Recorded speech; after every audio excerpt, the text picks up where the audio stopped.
is typically a troublesome subsection for a lot of us, reading comprehension. First things first, let me introduce myself. My name is Harsha. I'm one of the subject matter experts at e-GMAT.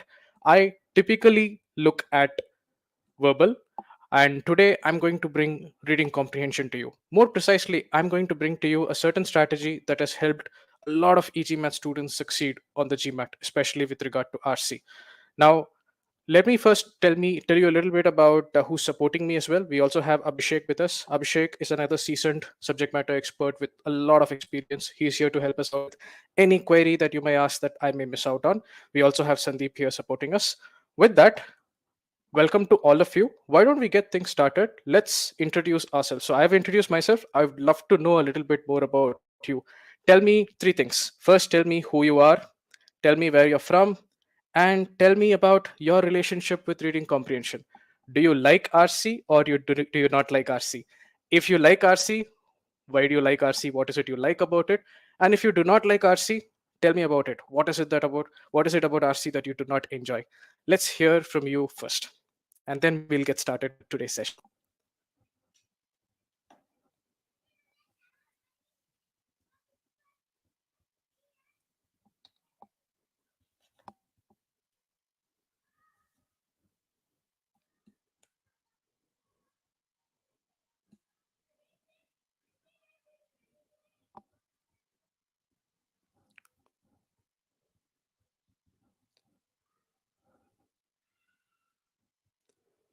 So I understand that it does take a little bit of time for this thing to come up, for your comments to reach me. So I'll give a little bit of time for this. Just say hi. Tell me a little bit about your status quo with RC. That's always something that we would love to know.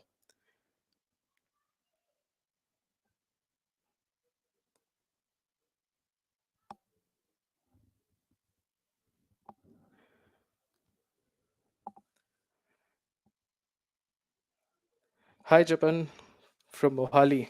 You prefer RC over CR? That's fantastic to know. You find it easier to boil down to the best answers. That's great. Hey, Jaydeep, good to see you here. Not much of a reader, but sometimes struggle to understand the passage. Here from Delhi as well. Good to see you as well. Um, Great. So think about the question you have to think about is what is it about RC that you struggle to understand? Is it the language of the sentences? Is it the presence of jargon words? Is it something else? Is it topics? Is it that some topics you're comfortable with, some topics you're not comfortable? What exactly is happening there? Hey, Mohammad Yusuf, you like to read, that's great, but solving RC is a bit painful. You started my preparation. I've been for 2-3 hours daily.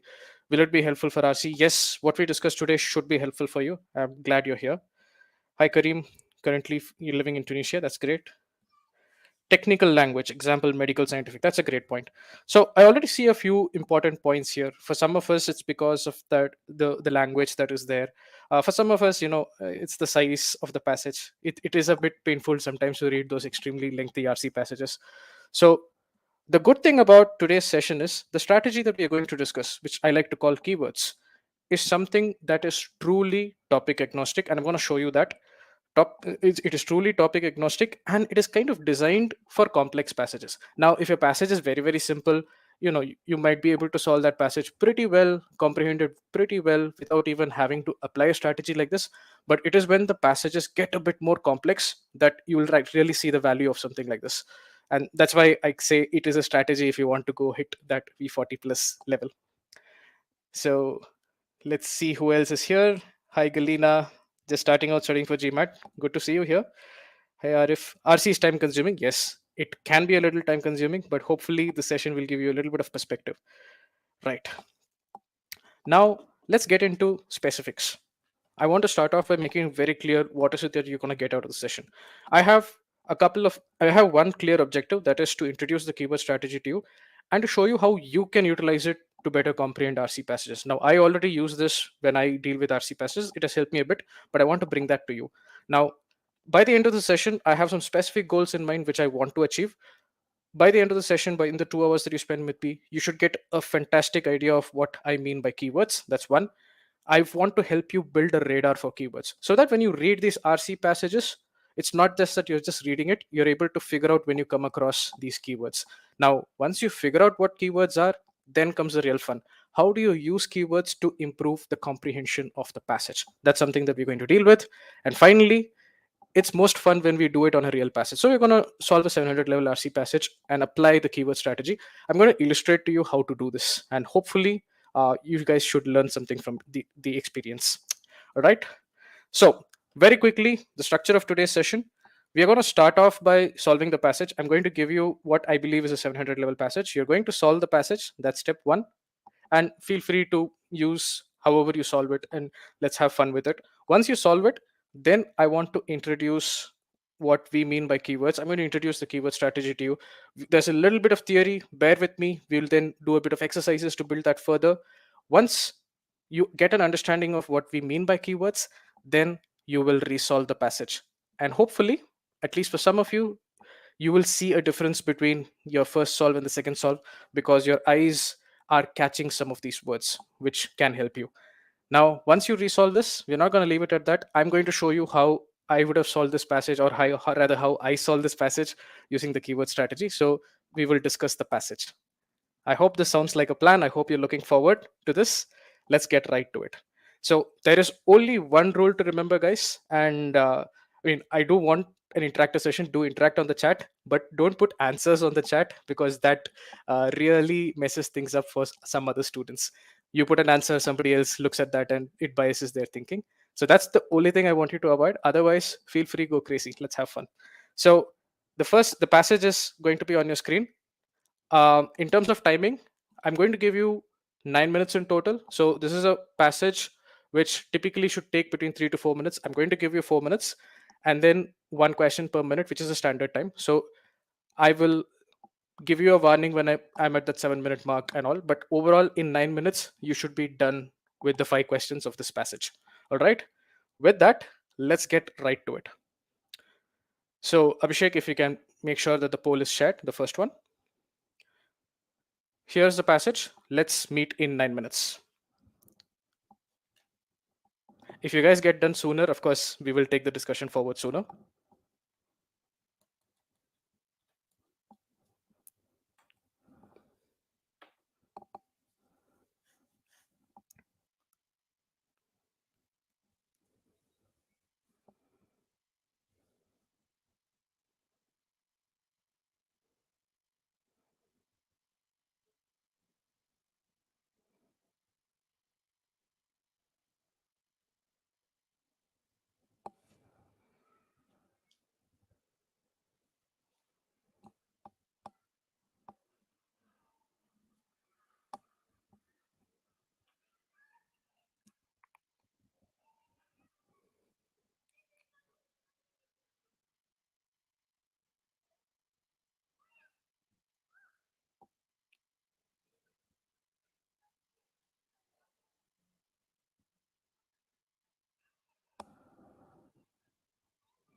All right, folks, 7 minutes are up. Let's try getting those answers in. I'm going to give you another 2-3 minutes for this. This is pretty much the time that you would get in your normal RC.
All right, we have hit the 9 minute mark, but I can see that some of you are still working on this. So I will give you another minute or so because I still see responses are coming in.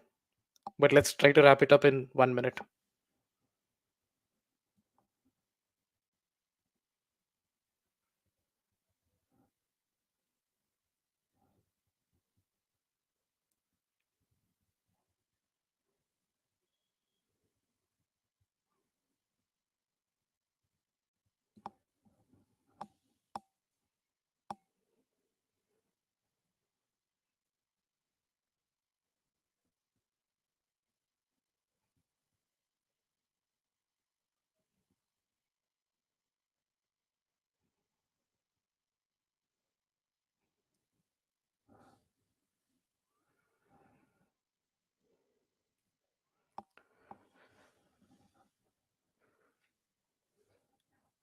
All right, folks, let's have a countdown. Last 10 seconds.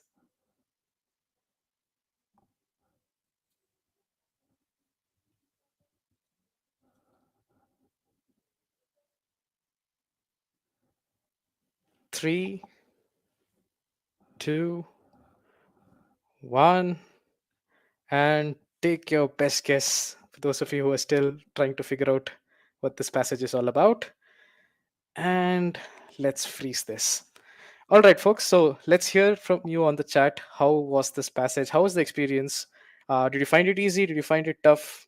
So Anais says it was a bit tough.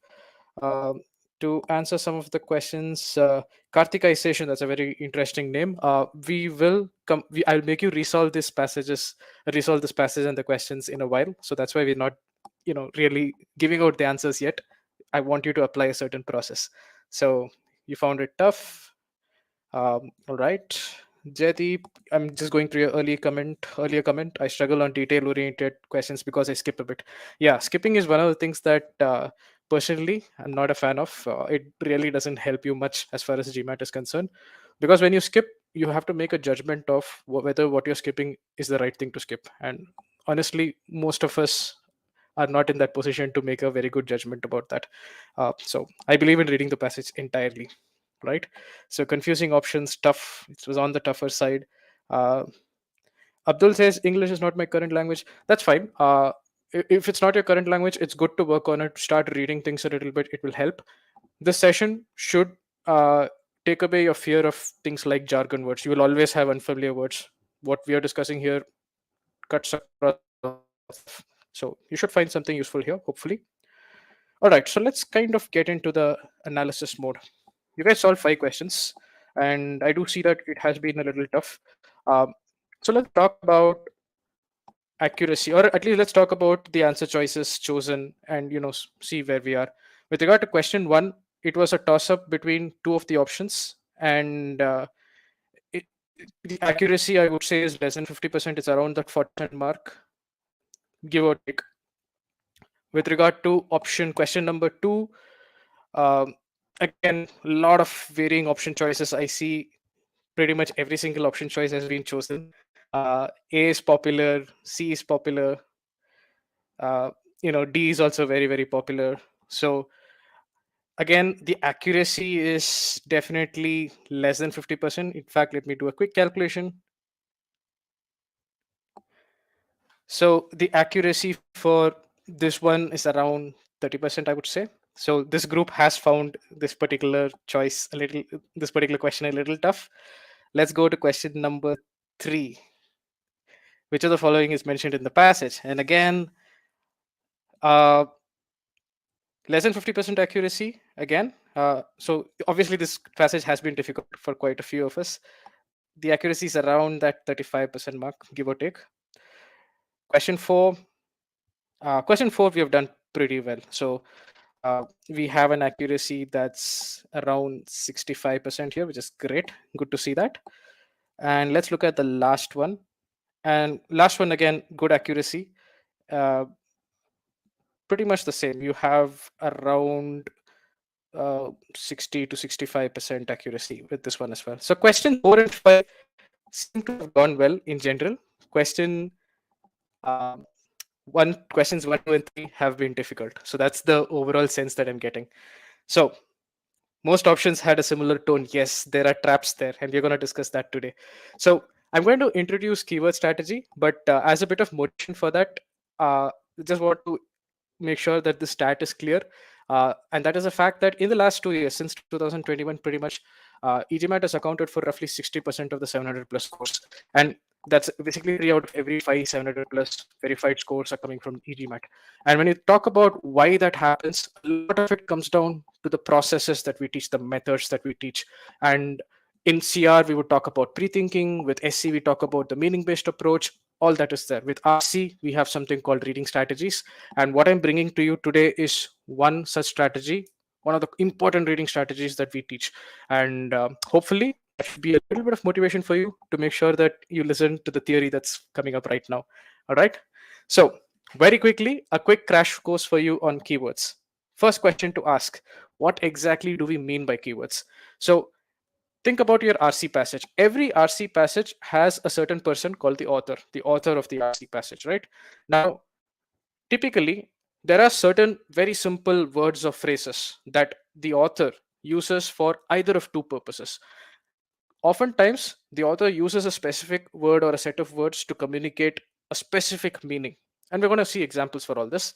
So, these words are very, very wonderful in the sense that if you can focus on these words, ask the question, why is it here? You kind of understand what the author is really trying to say. Now, there is another type of words which I like to call keywords, and those are what I call as transitional words or structural words. Now, when you talk about your RC passage, it's essentially a set of ideas that are connected to each other, right? You have idea one, it's connected to idea two, connected to idea three. It's a set of ideas communicating a certain point.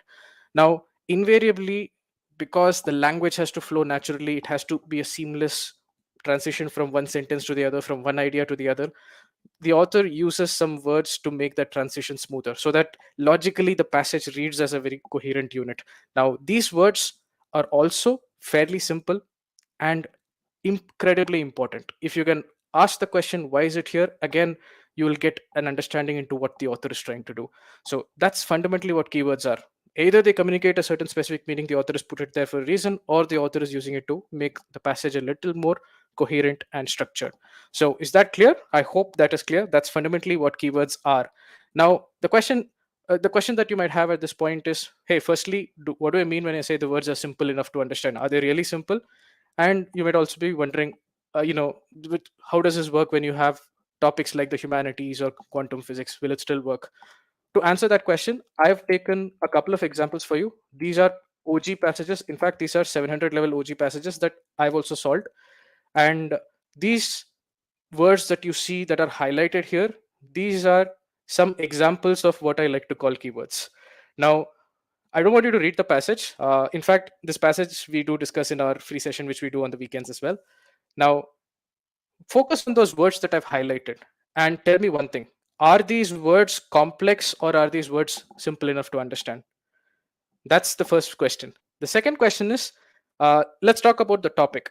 This particular passage is about clinical trials, medical treatments. You have drugs, medicinal drugs, which you want to try out, make sure that it's working fine before you roll it out to the masses, right? So it's about the topic is that.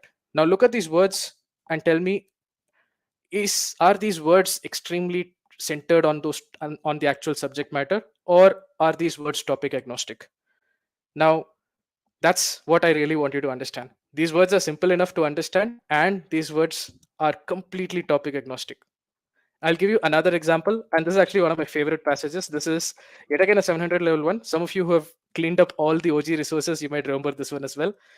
It's from Humanities. It's a Humanities passage. Again, a pretty difficult passage for a lot of folks. And here again, typically in this passage, it's about feminism. And by the time students reach the second paragraph, a lot of folks get lost. There is this entity called Tina Krontiris. There's this person, and a lot of people, by the time they read through the second paragraph, we have no idea what Tina Krontiris is doing in this passage. Now, if you use the keyword strategy, if you focus on these words, and again, you can see that these are simple words which are completely not related to feminism or any topic for that matter. When you see these words, what if I tell you that using these words, you can actually understand what the author is trying to do, what is Tina Kruteri is doing in this passage? You can figure all of that out if you're smart with how you use keywords. So, fundamentally, two learnings for you, actually, three. Number one, keywords are fairly simple enough to understand. They're not complex words, they are not jargon words. Number two, they are topic agnostic, which is great if you have a fear of any topic. And of course, they exist. In most of our GMAT style RC passages, you will see such words. I've given you two OG examples here. In some passages, you'll find a lot of them. In some passages, you'll find a few of them, but they're there. If you have your eyes open, they're there. Okay. So let's get into this. Now, I've given you an idea about what are keywords, and I've given you a little bit of information about, what keywords typically look like. Now, let's get in a little bit deep and talk about the categories of keywords. And again, you don't have to write any of this down. I am going to share the PDF of the session with you, and you don't have to by heart any of this. Nothing is meant to be by hearted. As you practice, as you build a radar for these words, you'll start catching this, and then you'll see the magic happen. So let's talk about the categories of keywords, and I'm going to run through this pretty fast. So number one is transition keywords. So I told you about the author having to logically organize his or her or their thoughts when multiple ideas have to be connected, right? So typically you can find such words at the transition point between two ideas. That's also one of the reasons why you will see such words at the start of a new sentence, because at the start of the new sentence you're logically connecting to the previous sentence. Now, to give you some examples, I've documented some subtypes, and the one thing I'd like to say is this is an evolving discipline. This is neither a mutually exclusive list. You'll see some words applied across multiple categories. Neither is it an exhaustive list. It's an evolving discipline. We keep finding new things that we can categorize as keywords. All right. So keep that in mind. So I'll give you a very simple example to get you rolling with this. Let's talk about work from home, because that's always a fun topic, right? Let's say I give you a sentence which says, hey, work from home is excellent for employee productivity. It has made people very, very productive. It has made employees very productive. What I just told you was a positive, a good thing about work from home, right? Now imagine that the next sentence starts with the word however. Even before you read the next sentence, you already know that what should follow is something bad about work from home. Work from home is good in a way. However, work from home probably is bad in a way. For example, work from home is great for productivity. However, it is known to create a lot more employee stress or something like that. That word, however, typically when we read passages like storybooks, they slip our attention. You're not focusing on it. What I want you to do is start focusing on these words. You'll understand what the author is trying to do. So, contrast is one type. Suddenly, the author will be talking about what happened many, many years ago, and then you'll see a word currently. That word currently is a keyword that brings your attention and says that right now you're talking about right now, right? Then you have things like continuing the same line of thought. So you can have, however, similarly, you can have, additionally. So work from home is great for employee productivity. In addition, it is also fantastic in the sense that there is no more travel fatigue from people going to office. That's another way to use it. Um, Sometimes you see list indicators. The minute you see work from home has the following benefits: 1 x, 2 y, and finally z. When you have that, you know that there is a list happening. And the great thing is, as you are reading these sentences, you can process it as a list. Your brain can process it the way it is intended to be processed if you focus on these words. Conclusion is something you guys have seen from critical reasoning as well. There are words that are considered as conclusion indicators. Now, another category is causality, correlation, coincidence indicators. Now, think about it. There is a difference between the three. If I give you a statement which says work from home has been linked with higher stress level in employee, you cannot say that work from home is causing the stress. You cannot go that far. What you know is it's a correlation. So there is a difference, and you can see there are specific words that indicate a causality versus a correlation versus just coincidental events. If I give you a statement which says, hey, just as John walked into the party, Jenna left. So that's just coincidence. You don't know if there's any relation between John coming in and Jenna leaving. So this just as in this context is just indicating two coincidental events. So that's one category. Let's talk about one of the most important categories, extensively tested in GMAT in our experience, especially in RC and also in critical reasoning. It's called comparisons. Comparison is simply put the case where two or more entities are being compared. And you guys know these words inside out. I'm not giving you anything that's rocket science here. Even the word more, when somebody says more, there is a comparison happening. When somebody says something is easier than something, there is a comparison happening.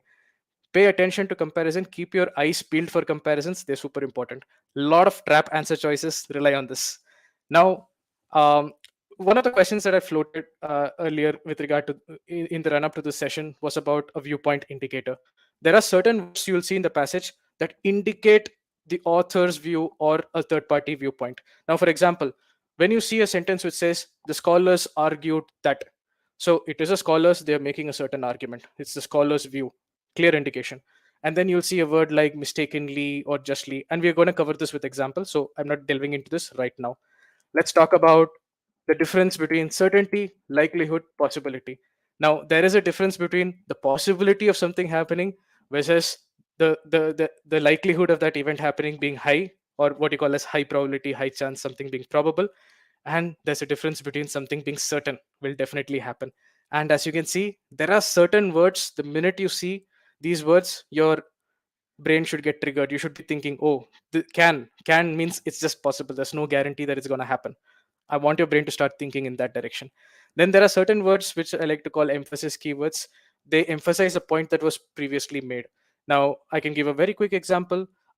Somebody can say Michael Jordan has been considered, a lot of people consider Michael Jordan to be the greatest player of his generation. Now, some other analysts even say, the keyword being even, some people even go on to say that Michael Jordan was the best across generation. He was the greatest of all time. Now, a word like even is emphasizing Michael Jordan's greatness to a greater degree. He's not just the greatest of his generation, he's the greatest of all time. Even a small word like even can act as a keyword. So this is another type. And again, I'm going to share all these documents with you. So don't worry about writing this down. Now, this is something you see very often in CR. Some words create a certain categorization or a segmentation. You know these words. Some, most, all, only. We ask you to pay attention to them in CR. Also pay attention to them in RC as well. It can help. And finally, there's one category which I call it's a very interesting category. It's what I like to call contextual keywords. Now, these do not belong to any particular category, and it's only in the context of that one particular passage that you are reading that it matters. It might be considered a keyword. So there's no actual example I can just quote saying this word is a keyword. It's passage dependent, but we'll see examples in this session if you wait. All right. So let's hear from you. What did you understand? Have you understood what we discussed about keywords? To summarize, here is what you should know. Now you know what keywords are. You know they are simple words or phrases, nothing complex. you know they do exist in a lot of your typical GMAT style RC passages, and you've got an introduction to the various categories of keywords. So let's hear from you very quickly. Is this understanding coming through? Are you clear with this? Shall we move ahead? Give me a quick yes, no. Where are we in terms of comfort? Let me know. Many is more than 50%. Alak, I can answer that. Many does not, many just means a lot. It's a bare minimum of three. Many need not be greater than 50%. Most will be greater than 50% to answer that question. All right.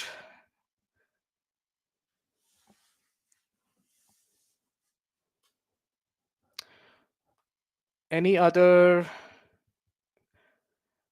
Let's hear from you guys. What exactly have you understood about keywords? What do you see why it makes a little bit of sense to try to focus on keywords? There could be some benefit if you actually do this.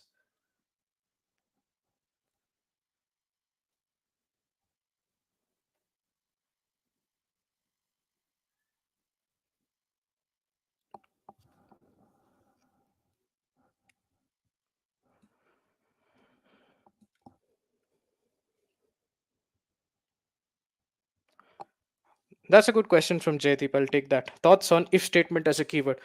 I really love if statement as a keyword because it creates a conditional aspect, right? The minute your brain, a keyword is anything where you don't just read it, your brain should get a little active, it should engage there.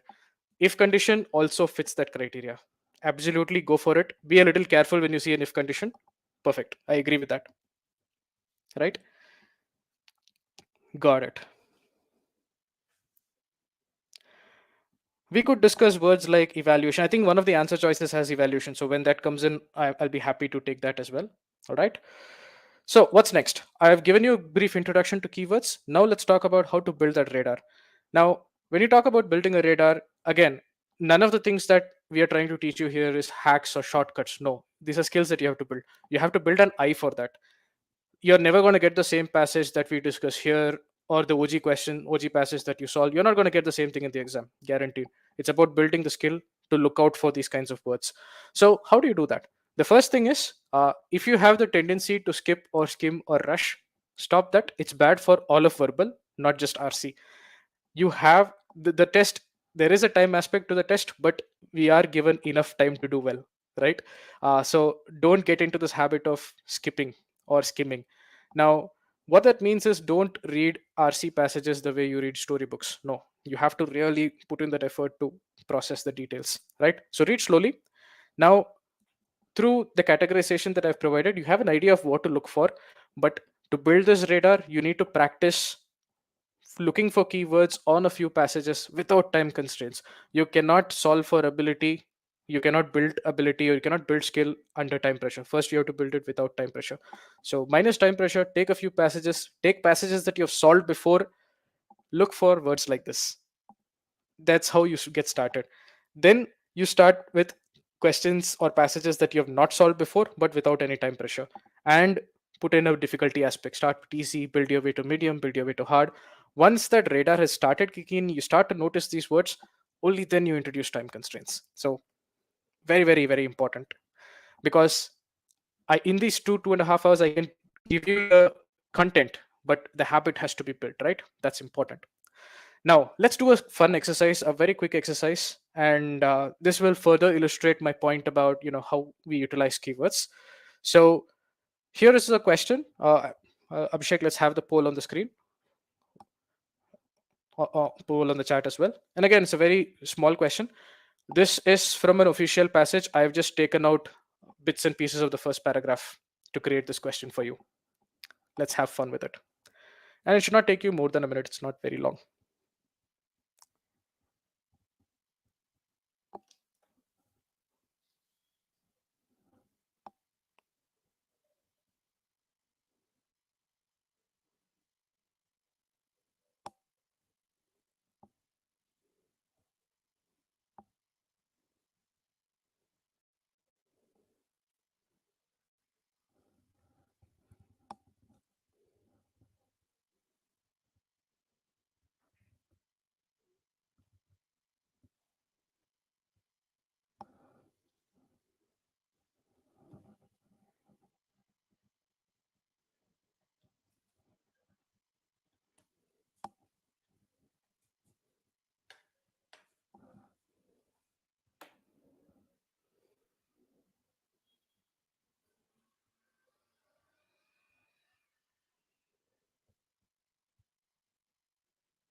Good. I like the speed with which answers are coming in.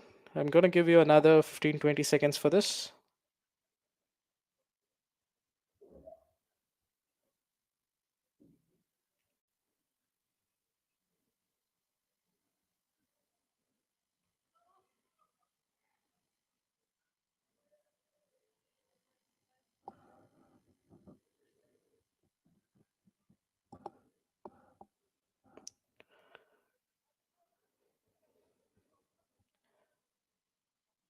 All right. So last 3 seconds.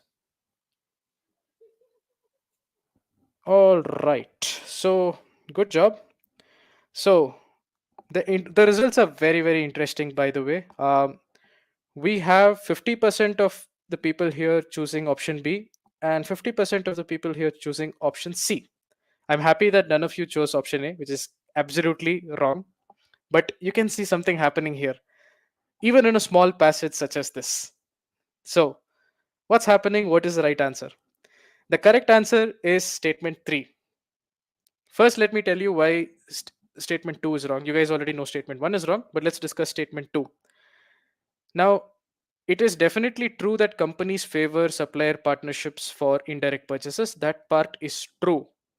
But is this part true? Do we know that it is it given somewhere it is that the companies want to shelter suppliers from competitive scrutiny? Do we have that happening in the passage? We know that it is happening. We know that these suppliers, in the case of indirect purchases, they are getting sheltered, they are getting protected from competitive scrutiny. But from where can you say that companies want this? That is the reason why you should have rejected choice 2. But here is my important point here. This wonderful sneaky little keyword is right here, inappropriately. Now read this sentence, right? With indirect purchases, corporations or companies favor supplier partnerships which can inappropriately shelter suppliers. The question you have to ask is, who is saying inappropriately? Who feels that it is inappropriate? It is a fact that these in the case of indirect purchases, these suppliers are getting sheltered. Somebody feels it is inappropriate. You have to ask the question, who? And when you ask the question, you know the answer. As per the author of the passage, it is inappropriate that these guys are getting sheltered. With this understanding, you look at choice 3. Suppliers of products not directly related to end products, in other case, indirect suppliers of indirect purchase products, they should not be protected. In other words, somebody finds this wrong. The author of the passage finds this wrong. So, very quickly, can you quick see in 1 second what one keyword is doing to the answer choice? It makes the difference between getting an answer right and getting an answer wrong. So, any comments? Any for the people who got it wrong? I just want a quick confirmation. Do you get it now? Why choice C is actually the correct answer? And inappropriately here is what I call a viewpoint indicating keyword. This is the author's way of letting you and I know that the author has a problem with this. Very quickly, do you guys see that? Put that on the chat for those who did not see it earlier, because that's important to register, right? Bottom line is there is this one keyword which is telling us that the author is not happy with the comparative scrutiny not happening for suppliers of indirect purchases. And I'll tell you how this helps build your comprehension. Now, this is the same OG passage. These are the next lines of the passage. Just take 10-15 seconds to read this.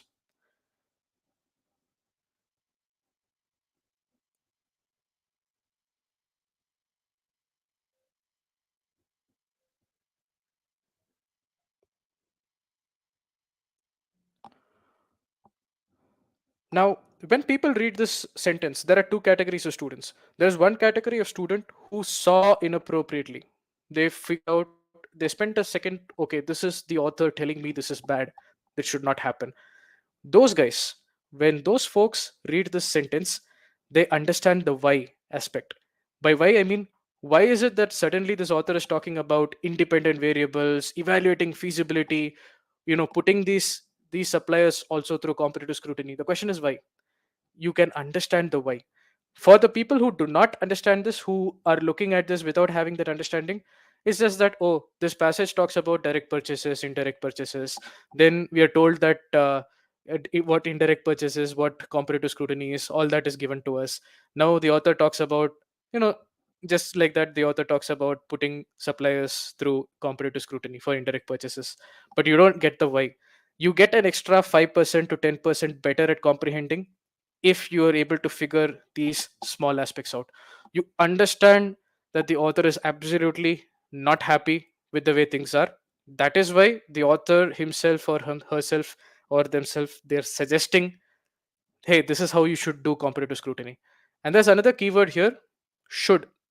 Notice the word should. The author did not say, hey, companies can do this, companies they could do this, they may do this. No, they should do this. And again, you can see the intent of the author coming out through words like this. So when you figure out the intent of the author, that's when you get insights into the author's thought process. Your comprehension gets better. So I hope the logic of how keywords can really help is clear. It gives you a clue into the author's mindset. Okay. Now the question that remains, the big question. All right, now you know keywords, you know their importance. How do you utilize them? The process is very simple. I already touched upon this. When you're reading the passage, as and when you spot a keyword, and that's why we talked about building the radar, as and when you spot a keyword, don't just move on and read it like a storybook. You see a word like however, pause for a minute, not a minute obviously, pause for a second, for a quick second, pause, ask the question, why is this here? Why has the author put this one particular word here? There must be something there, right? Ask that question. You will understand what the author is trying to do. In a lot of cases, you'll be able to predict what will logically follow, and we're going to see that as well. This activity, it might seem like it's, oh, you're asking me to pause here and there. It's going to take you split seconds once you build that radar. And the split second activity that you do, it is going to improve your comprehension by leaps and bounds. So you would not have got this question right. You would not have got this question wrong if your brain processed inappropriately right then and there. Right. So I hope this gives you a little bit of perspective. Now we are ready to move into exercises. I'm going to give you very simple exercises to get you into the feel get you into the feel of searching for keywords. So that's what we're going to do. But meanwhile, just off topic, if you're interested, if you like what you see here in terms of a method, a process that we're introducing, at e-GMAT, we are all about processes. CR, we have a specific process. RC, this is one process, this is one method that we use. There are a few more. And we may do it in subsequent sessions. But if you're looking for improvement with some other topics, I invite you to some of our upcoming sessions. We do have a strategy masterclass happening this Saturday. Now, this is for those of you who are in those initial stages of your GMAT prep. Typically, you're trying to figure out what kind of study plan to create. The GMAT is best done when you have some kind of a plan. Winging it is not generally a good recipe for the GMAT, right? So, how to create a plan that is personalized to you, that is kind of tailored to your strengths and weaknesses, how to understand the nuances of preparation strategy in terms of putting a consistent time, fixing all the other aspects of life, all those things. You have multiple discussions about this. A lot of people have confusions about this. That's the reason this is one of our very popular sessions that we do. This session is coming right there. Abhishek, you can put the, if you can put the session link on the chat. Okay, you already done it, that's great. And this Sunday we have a geometry masterclass. Now this is for people who are struggling with quant, and if you're wondering who this person is who's slightly smiling, it's me. Yeah, so this is my session. I'm going to take this session this Sunday. So if you like what you see here and you want to see a bit of it in geometry, feel free to join this one as well. And for those of you again who are looking for a little bit of support on how to go about creating that personalized study plan, look at this link, get on a call with us. We can help you out with these things. All right. Now it's time for question one, and we're going to do a few simple, quick exercises, and that's all. It is meant to give you a feel for keywords, to start looking for keywords. So let's have the first question on screen, on the chat as well, and all the best. And these questions should not take you too much time, 1 minute tops, because these are very small passages and very tiny questions that I'm asking you. All the best. Let's have some fun with this.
All right, folks, let's get those answers in. Last 10 seconds.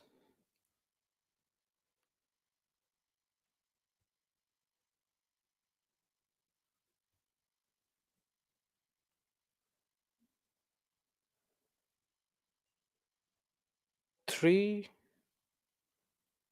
two, one, and let's stop this one. All right. So, very interesting answers. Let's quickly discuss this. Option D and C were equally popular, around 45% both, and the rest comes from option A, right? So both C and D extremely popular choices. But what if I tell you only one is right? Of course, only one of them is right, right? Now, here's a question. Let's go through this passage, and it's a very tiny passage, but I've highlighted the chief keyword, the main keyword, which kind of impacts this particular correct answer. But you will see that even in a small passage like this, there are multiple keywords. So let's look at that. In the 1980s, using the facts that shareholders own corporations, and that now and that indicates multiple elements. There is one and then something else. So that combined with the word facts kind of tells you that basically there are two facts. Fact one, shareholders own corporations. Fact two, stock price always captures a firm's true economic value. So based on these two facts, economists are making a certain argument. Now when you say argument in the context here, we are talking about CR kind of argument. So what is an argument? Based on some certain points, somebody is drawing a conclusion. That is an argument. Argument doesn't mean you're fighting. It can mean that also, but in this context, using facts 1 and 2 as premise, the economists are making a certain conclusion. They're making a certain argument. Economists argued that shareholders should have more power. That's one. And executive pay should be tied to shareholder returns. That's two. Now, a lot of you chose both C and both B and C, right? So let's understand why that is. And this is where you have to pay a little bit of attention to what's happening here. Now, firstly, argued that indicates that what follows is the conclusion. So, shareholders own corporations is used as premise. Stock price always captures a firm's true economic value is also a fact. Using both these facts, the economists are making a point. They're making a certain conclusion. What is that conclusion? Number one, shareholders should have more power. The word should is a very, very important word. For those of you who thought that B is a correct answer, or you chose both B and C, do you see the word should here? The economists, as per the economists, the shareholders should have more power, is what the passage tells us. What option B tells us, as given as the conclusion, is shareholders already have more power. Isn't there a difference between already having more power and you should have power? For those of you who think that B is a valid statement, valid conclusion here, you're not focusing on the keyword here. C, of course, is directly one of the conclusions that's given here. So C is perfectly valid, which is why only C is the correct answer. And we had 45% accuracy in this question. So it's very interesting that way. All right. Now let's go to question 2. And even in this very small passage, you're seeing how keywords can play a part in the way you answer your questions. Now imagine this on a magnified scale for your entire RC passage. That's what we're talking about. Let's go to question 2. Yes, Jaideep, very good question. A is wrong because it's a premise, it's not the conclusion. A is given, A is also an economic, it's the point of an economist, but it's the given fact, it's the premise that is used to draw the conclusion, it's not a conclusion. Great question.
All right, let's get those answers in. A few more seconds for you.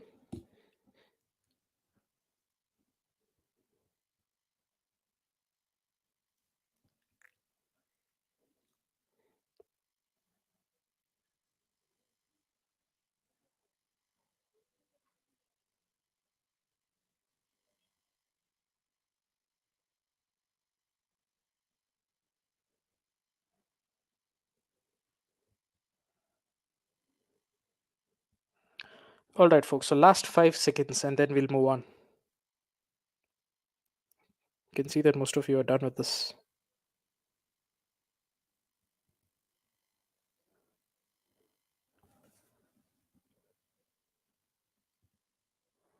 3, 2, 1, and let's go. All right. So this question was a little different. I was not asking you for what is the conclusion. Here we are looking for what can be inferred from the passage. What is an inference from the passage, right? And again, very interesting answers. This time, I'm happy to say that around 60% of us have got the correct answer.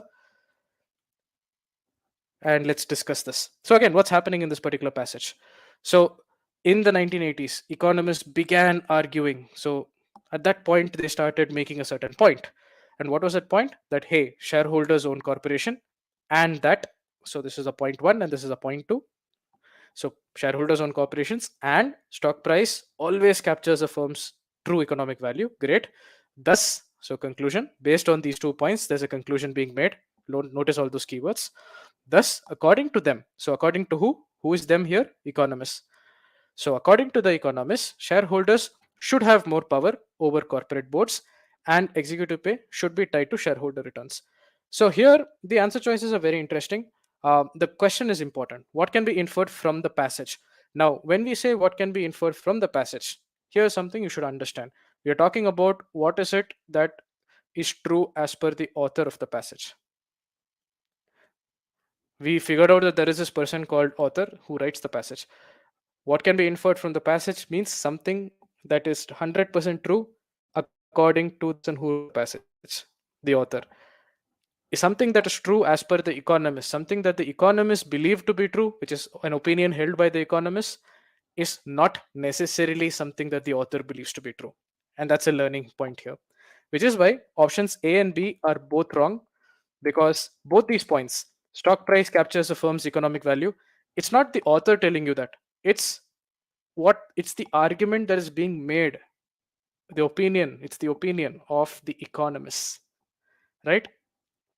Similarly, executive pay should be tied to shareholders returns. Now again, this is the conclusion that these economists are making. This is also not necessarily something that the author believes to be true, right? And that's a very very interesting point. Nishant, good question. Here, it's not a question of what is a premise and what is not a premise. It's a question of what is true as per the passage, or in other words, what is true as per the author. Even if it was a premise, it would have been okay for this question, as long as it's something the author believes to be true. C and D are in the choices where we do see a bit of confusion. This time, I'm happy to see that all of you were awake when I talked about should have being a factor. So I was happy to see that none of you chose option D, which means that some of you at least are listening to the previous what is discussed in the previous question. That's the correct answer. Definitely, you can say at least a few of these economists think that a primary reason why shareholders should have more control is because shareholders own corporations. Now, why is this correct? Because the statement makes it very clear that this is not necessarily the author's opinion. This is something that definitely you can say is true as per the economists. And quite a few of you got this answer. I'm very happy to see that as well. In total, I see around 9 of you have got this answer, which is great. So if A and B said economists believe, then A and B would be accurate. Absolutely, Jaydeep, I agree with you. So now let's go to question 3. And I hope you're seeing how even a small viewpoint indicating keyword like began arguing or according to them makes a difference to your correct answer. When you see what can be inferred from the passage in RC, it has to be the author. Remember that. All right. Inference need not be something followed by this. Inference is just what is true based on the passage. And inference Oftentimes is something that is logically concluded. That does not mean that an inference has to always be a conclusion. So that's a good question. You have to keep that in mind. Let's go to question 3.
All right, most of you are done. Let's take another 10 seconds for this one.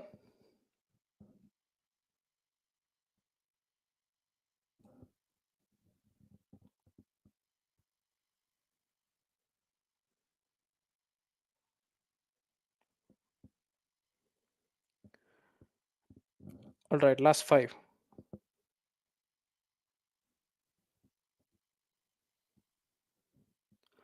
All right, now this is what I'm talking about. I'm so happy to see that most of us did very, very well with this one. Roughly around 70% of us got the right answer, which is actually choice A. So, and I'm also happy to see that there is a progressive learning here. The first time I brought in inappropriately, which was the exact same kind of keyword, only 50% of us or 40% of us, if I remember right, got the correct answer. But it's the very same kind of keyword that matters here.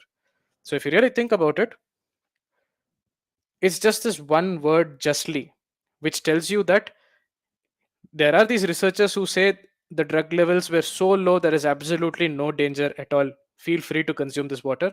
That is what the researchers are saying. But the author has communicated that they absolutely agree with this. Or, in other words, even as per the author, and therefore, according to the passage as well, what can we say about the level of pharmaceutical drugs? Were too low to pose any real danger. Straight up. That's the answer. So I hope this was very, very interesting. I'm happy to see that now you guys are developing an eye for a very particular kind of keyword, which is very, very important. Now let's see how that goes on. Let's move to the next question very, very quickly. Let's have question 4 on the chat, please.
All right, I see that you guys are taking a little bit more time with this. I'll give you a little bit more time. Let's take another 20 odd seconds for this one.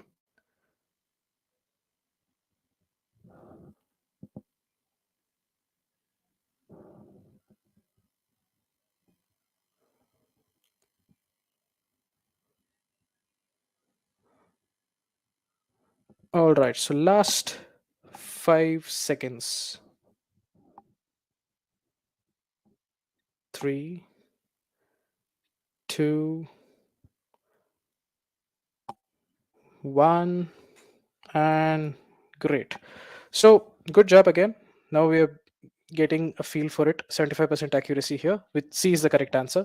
Now the key word here, the word that makes all the difference here is this in turn. Now in turn is a consequence indicator. Something happened which in turn led to something, right? So according to the passage, which of the following was true? Now I see that a couple of you have chosen options like A and B also. Um, but let's talk about this. Spending money on advertising will ensure that an optimal number of customers buy the product. All I know is insufficient advertising can lead to lesser customers or to lesser sales. That's something we know. Does it mean that if you spend all the necessary money on advertising, or if you spend money on advertising, you'll automatically get optimal number of customers? That's wishful thinking, right? It's not really necessarily true. It could happen, but you cannot infer that as true. Option A is therefore easy to reject. Option B was a little more popular, but again, most of you did not have a problem with it. And here, the important word is most, right? All we know from the passage is, hey, not spending enough money on advertising is problematic for most companies. That is a majority of companies. Doesn't That does not necessarily mean all company. That does not necessarily mean each and every company. In such a situation, can you really say any should mean that whatever kind of company, if it's a company, not spending enough money should be a problem. But from most, we cannot go that far. There could be those companies for whom it's not a problem at all, right? So option B is also not a valid inference. You cannot say it's true. Option C is a direct linkage. It's a direct consequence of that keyword in turn. So when you say customers are ignoring this product for a different product when faced with a purchase decision, so when they're talking about actually buying, or in other words sales, customers are ignoring a certain product. Why? It's a result of that product not having a sufficient recall. So this recall in turn leading to insufficient sales is exactly what's happening here. So Arif, I think Abhishek is handling a question, but justly is actually the reason why that is correct. So the question is, you are saying that we cannot be sure, but because of the word justly, that one word ensures that we can be sure that this is what the author believes in. So justly is the extreme word which makes A correct and C wrong. But I think your question is getting handled. All right. Could you go over why A is wrong? So think about it. All I know is if I don't spend enough money, it can lead to problems. It can be problematic. I may not get enough sales. Possible. I may not have enough customers. Also possible. Does it mean that if I spend enough money on advertising, or if I spend money on advertising, let's say, it will ensure, or in other words, it will guarantee that a very optimal number of customers will buy the product? Do you have any basis to say that? The answer would be no. All right. So I hope that's clear, Jaideep, for you as well. Now, all right. So let's move to question number 5. Let's have question 5 on the chat, please. And again, very, very interesting question, this one. Let's see how many of you are able to pick this up.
All right, most of you are done with this. I'm happy to see that you guys are paying attention to the small details in this particular question.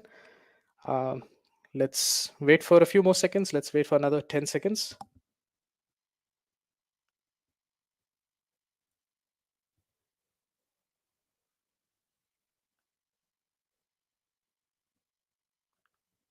3, 2, 1. So, excellent accuracy here. Around 85% of us chose the right answer. And it's a once you pay attention to the word, and it's something I discussed when I was introducing the keyword categories, you kind of get this. So, what's given to us? It has been observed that excessive sugar consumption is usually accompanied by, both these words are supremely important. Usually indicates a sense of a certain amount of probability. There's a high chance because that's what usually happens. Probable. Accompanied by means we cannot infer that there's any causality or anything, but usually, when this happens, this also happens. It tends to happen. Coincidence is what I would call it very technically. So that's all that's given to us. Excessive sugar consumption, usually you'll also see obesity happening and high blood pressure. And as a result, these new age diets are trying to avoid sugar at any cost. All that is great. Now, which of the following is true? Excessive sugar consumption leads to obesity, or we don't know whether it leads to obesity. All we know is it is seems to be accompanied by obesity usually. That does not mean one is causing the other. You cannot infer causality, and that's why A is wrong. B is the correct answer. I'm happy to see that so many of you figured this out. Usually likely are practically synonyms, so it kind of makes it easy that way. But the important point is your brain focused on that word. Now let's talk about option C, which most of you did not choose. I just saw a couple of you choose that. uh, Option C actually flips the causality. Actually, there's no causality, but even if there was, it's flipping that, right? Excessive sugar consumption is being caused by obesity and blood pressure. So, two red flags there. First, we don't even know if there's a causality. If there was, C is actually flipping it. So, if you're choosing a choice like C, which I see one or two of you have, you need to be a little bit more careful about what the choice is telling you versus what the passage is telling you. Let's go for question 6. Small variation. And of course, option D, most of you have not chosen. I'm happy to see because it's completely irrelevant. So you cannot say anything about who's eating sweets, right? There's no mention about that. What can you infer about sweets? Let's move on to the next one. Question 6, please. Yeah.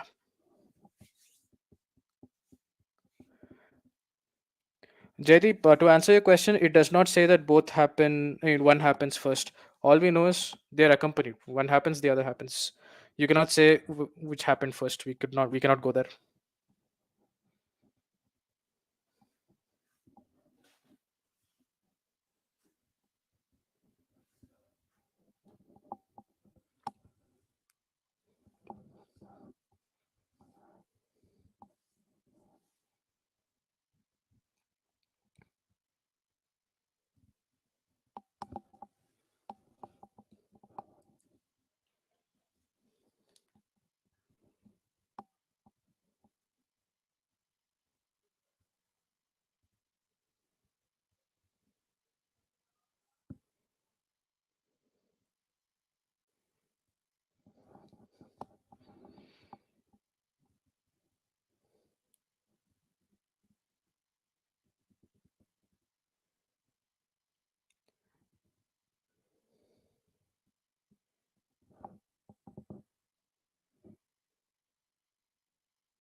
All right, let's get those answers in another 10 seconds. Many of you are done, but I'll give you a bit more time.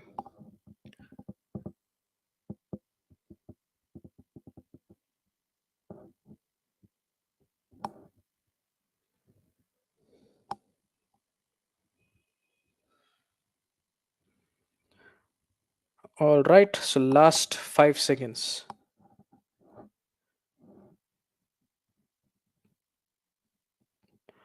All right, so let's wrap this up. So, around 60% of us have got the right answer here, which is actually choice D. And I'm happy to see that, 60% of us have got this answer. So, this option B was actually very, very popular. So, we'll discuss that as well.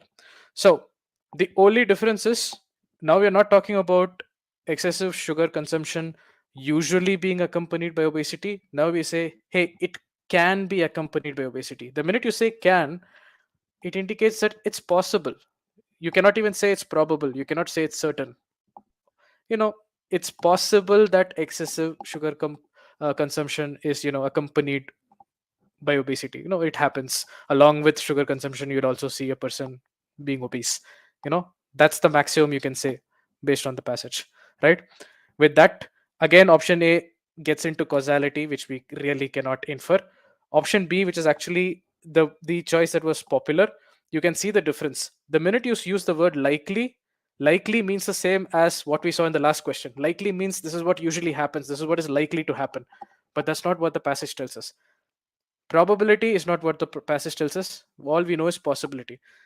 For all we know, only excessive sugar consumption maybe in 5% of the times, not really a probable situation. 5% of the times it's accompanied by obesity. Now, can be accompanied will cover this point. You cannot infer likely, unfortunately. So, around four of you chose this. For you, the learning is this word matters a lot. Even this, a simple three-letter word, makes that much of a difference in your RC game, right? Option C again has the same problem as the last question. It flips an imaginary causality which doesn't exist. Option D here is correct. There is a possibility, which is what your can clearly indicates. There is this possibility that excessive sugar consumption is accompanied by, in fact, in this case, we are using the same word, by obesity and high blood pressure. This is definitely true based on the passage. So I hope this helps, and I hope for those of you who are not getting the right answers here, you're learning something interesting and useful. Because think about it, this was a three-letter word, and this three-letter word can make a difference between getting an answer right and getting an answer wrong. And we're going to see that with the main passage as well. All right. So it's time for the last question in this exercise. Let's have it on screen. Question number 7. Let's have it on the chat. All right.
All right, let's get those answers in. I can see that many of you have responded. Another 10-15 seconds for you.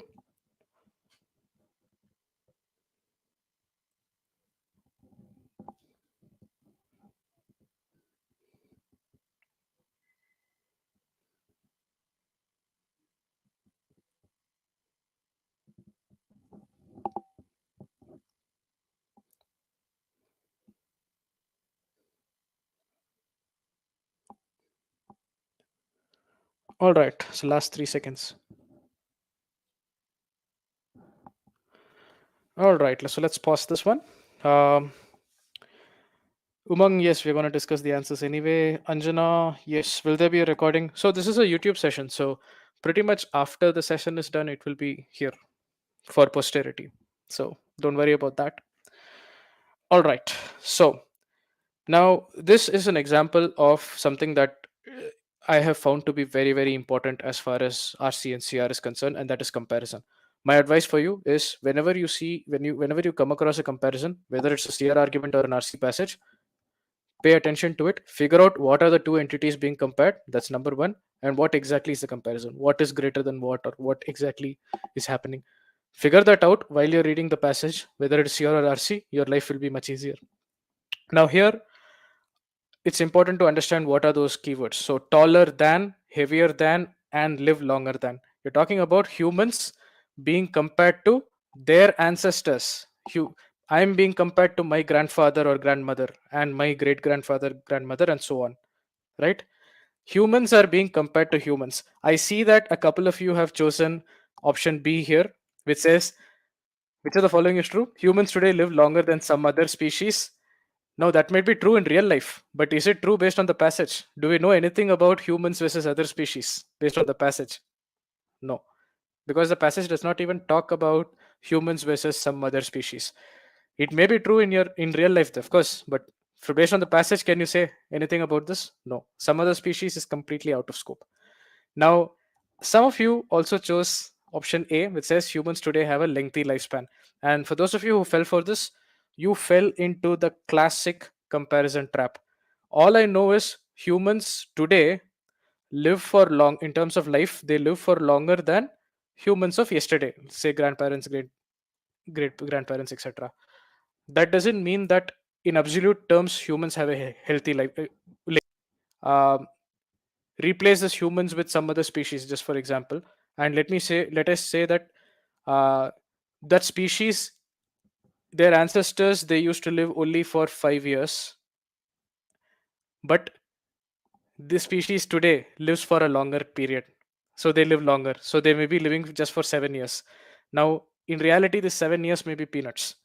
I know I'm living, humans today are living for longer than humans of yesterday, great, but that doesn't mean that humans today have a lengthy lifespan. Maybe the 60 or 70 years that we live is peanuts. You cannot just say it's lengthy lifespan, right? So all I know is it's more than previous. That doesn't mean it's a high number. That's a very important point to understand. For those of you who chose option A, I hope this is clear. It's a very important point. On the other hand, C is something that you can straight away pick from the passage. Human ancestors were clearly not as tall as humans today. Today, humans are taller than yesterday's humans. We know that. So that's a little bit of exercises with regard to keywords. This will give you a feel for how it's these small words that actually matter. Invariably, in your RC passages, you're always going to come across unfamiliar words. The topic may be super complex, but even in this small sample, we covered multiple topics, and you can see how oftentimes it's these small words that actually make a big difference. Start focusing on these keywords, you may start seeing massive improvements, and you will definitely see a certain level of improvement if your brain starts picking these up and asking, why is it there? So I hope that lesson is coming through to you. Now, I hope you guys are ready to retry the passage. Given it's the same passage, it should not take you that much time, but still, I'll see what the numbers are. I'll see when a lot of you are done with it, and we'll take it from there. But 8 to 9 minutes is what I would say. The same passage that you solved in the beginning, hopefully, your brain will start picking up some of these keywords which are there in the passage. And believe me, they're there. I know it's there. So let's see. All the best.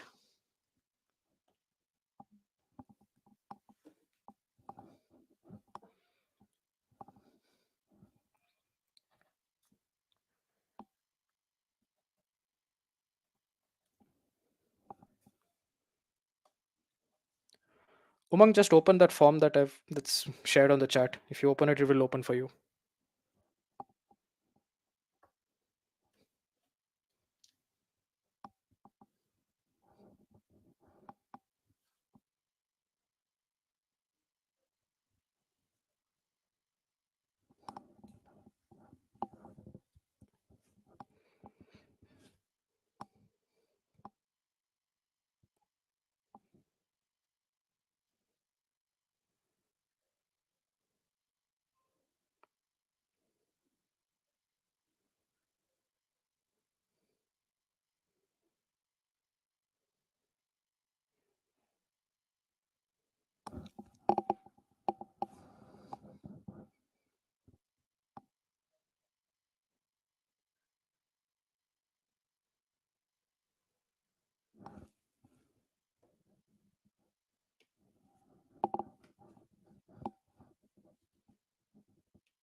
All right, how's it going? I'm going to give you some more time because I can see that you guys are still solving it.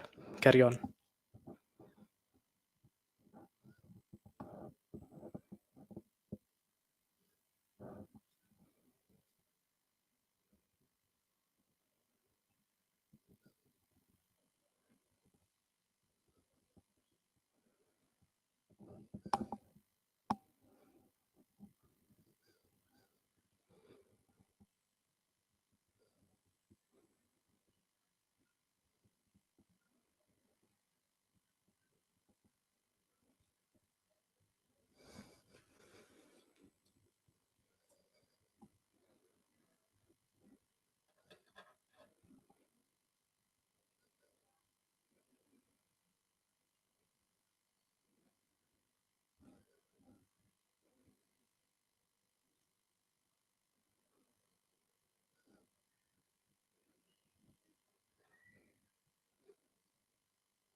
Last 2 minutes.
All right, some of us are getting done. Arif and Wang are done. What about the rest of you?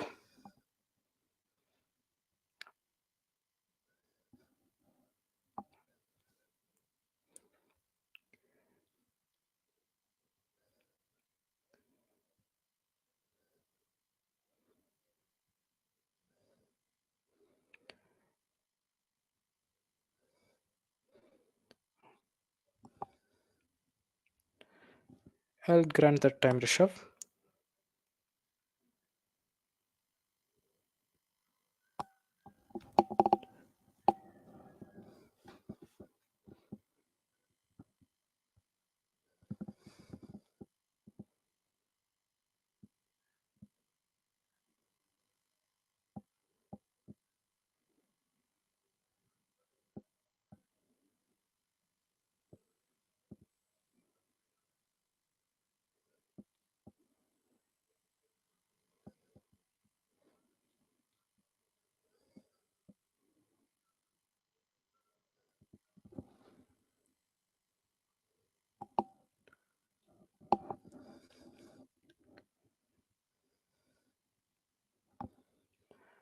All right, so last 20 seconds. Take your best guess and then let's discuss. And it's a difficult passage, don't worry. Alak says I didn't change any answer. Well, that happens. Once we start discussing, I hope that you'll change some of your answers.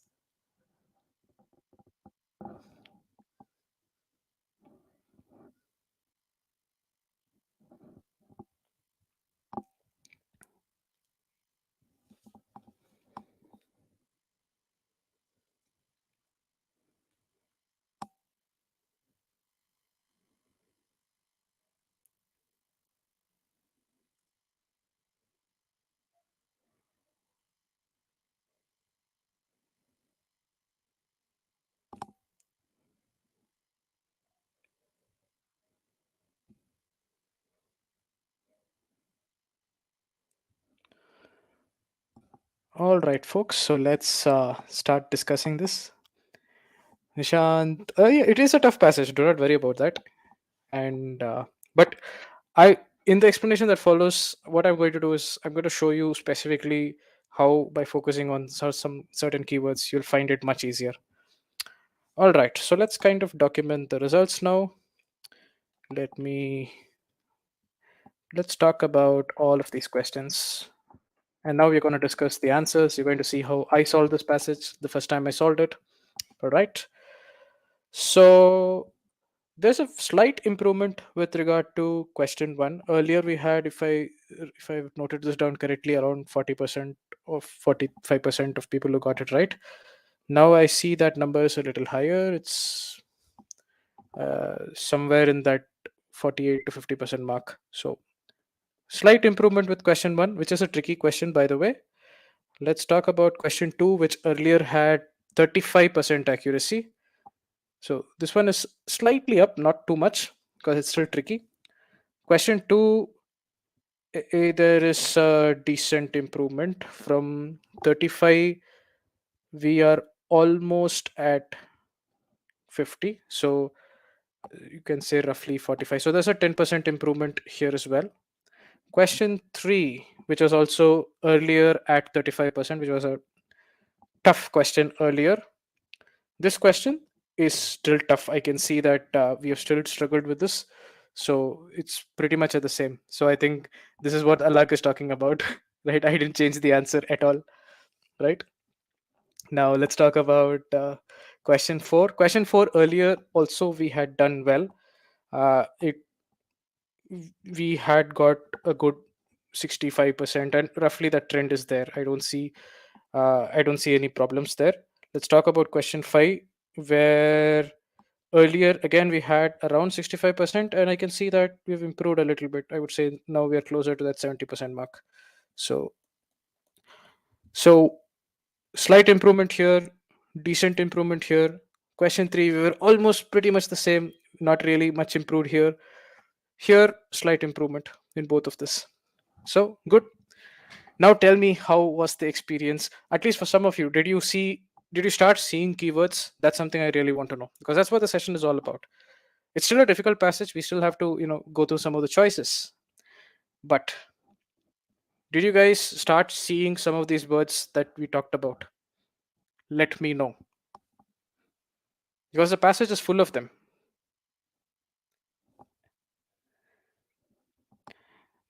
Does evaluation just mean discussing positive and negative without conclusion? Yeah.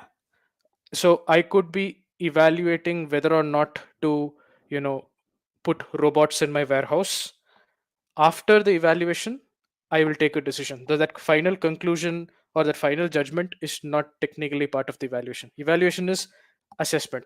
I'm looking at the pros, I'm looking at the cons. That is evaluation. All right. So I hope that answers your question, Alak. So Arif says yes, Jaideep says yes, Rishabh says yes. Let's discuss this particular passage. I hope that this discussion will be a little useful for you. So with complex passages, once in a while we have to refer to the passage, Rishabh. That's part and parcel. But the stronger your comprehension game is, the lesser you'll have to refer. But nobody is aspiring for 100% perfection. It's a game of progress. As your abilities improve, you will have to go back to the passage less and less. All right, so let's start with this particular argument. And I'm going to get straight into it. Just make sure that you're paying attention. Defined as. The minute I saw defined as, I know that there's a definition coming in. So some kind of definition. So defined as an aggregate measure of production. All right, that's fine. So something is being defined as an aggregate measure of production. Okay. Equal to. Now, equal to is also a keyword here, which says something is equal to something. So aggregate measure of production equals to what? Let's see. So defined as an aggregate measure of production equal to this entire very, very complex thing, the sum of the gross values added of all resident institutional units. Now, this is where keywords makes life a little easier. This is a very, very complex piece of text, but even if you could not make head or tail out of this, you would still understand that the author has given you a definition of GDP, right? Defined as an aggregate measure of production, and the expansion of that is given. What exactly do you mean by aggregate measure of production? That is equal to, how to calculate it's given. But at the end of the day, what do you mean by aggregate measure of production here? GDP. Very complex wording, but at the very least, I know that GDP is being defined here, right? Now, so defined as an aggregate measure of production equal to a lot of things. GDP is a basic standard to measure the standard of living in a country. Standard of living, okay. And in turn, you notice this keyword, in turn, the economic well-being of the population. So it's used as a measure for standard of living, and thanks to the fact that it's used to measure standard of living, that as a consequence of that, it is used to measure the economic well-being of the population. So far so good, I hope. And you will see everything that I've highlighted in bold is a keyword, at least in my judgment. There may be a few more which I may have missed also. So I'll be giving you this PDF. It has a certain description of how these words are typically used, and you can go through that when you get time. Okay. Now let's go to the next part. However, so there's a contrast here, right? You have to wonder what is the contrast. In the last section, what did the author do? The author defined GDP for us, and then the author told us what GDP is useful for. See, GDP is useful for measuring standard of living and in turn economic well-being. However, so what will follow? What is it not useful for, or some kind of criticism? Because the author has told you what it's good for. So now we are going to hear some kind of criticism. Somewhere it's not so good. You can already infer that. And this is what you mean by predicting using keywords. So, however, critics are of the opinion that national GDP figures do not reveal significant regional variations in output, employment, and incomes per head of population. Now, in this text, you see some words that are underlined. These are what I mean as contextual keywords. The word national is not always a keyword, but in this passage, it tells you something. You're talking about criticism coming from certain critics. These critics are telling you that, hey, at the national level, GDP is a national metric, GDP of India, GDP of China, this national level figure. The problem is, the criticism is, it does not reveal the internal variations, the variations that happen within these regions. Within a state, there are so many regions. Within a country, there are so many regions. Those variations within those regions are not being captured. Simple. That is a criticism, right? That's being given here. And this is the critic's opinion so far. Now let's move on. They justly contend, they being the critics, Content means you're asserting or making a certain point. That's one of the ways content is used. Now, here's the point. How many of you noticed the word justly here? And if you did not notice the question just justly, what happened? That's something I want you to think about. What does this word justly imply? The author agrees with whatever contention these critics are raising here. The author is indicating his or her agreement. They justly contend that within each region there are areas of relative prosperity. What is prosperity? Wealth, right? We're talking about money. People are being prosperous, contrasting with unemployment, black spots, and deep rooted social and economic deprivation. And that, now this word and that also indicates something. So this is point one and this is point two. We even discussed this as an example, right? So Arif, fantastic, you saw that this time, right? So let's summarize. So there are these critics, they say, hey, GDP, it's a problem, there is a problem. Why? These national GDP figures, you're talking about national level metric, it does not reveal the internal variations, boss. Within the country, there is these regions, some have good output, some have bad output, some people have good income, some people have bad income. All that regional variation is not being captured. Then the critics say, hey, boss, within each region, there are areas that are prospering. There are some places which are wonderfully doing in terms of, prosperity, which typically denotes wealth or some sort. But on the other hand, there are places where people do not have jobs, deep rooted economic deprivation. And another point, GDP figures on their own do not represent income distribution and financial wealth. Now, these underlined words give me a sense of what the author is actually going for. Earlier, we saw that GDP is used as a measure of standard of living and in turn as a measure of economic well-being. Now look at these words I've highlighted. Financial wealth is uneven spread, it's not being captured. Distribution of income if uneven, it's not being captured. Economic deprivation, prosperity, unemployment. Would you say that the author and the critics and the author agreeing here is basically telling us GDP is not really a great measure as far as the economic aspect is concerned? Do you see that? How many of you realize that what is happening here is criticism very specifically of the economic side of things?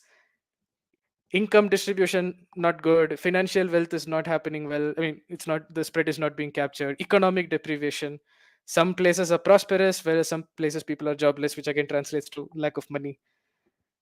Do you see economic well-being being the core point here?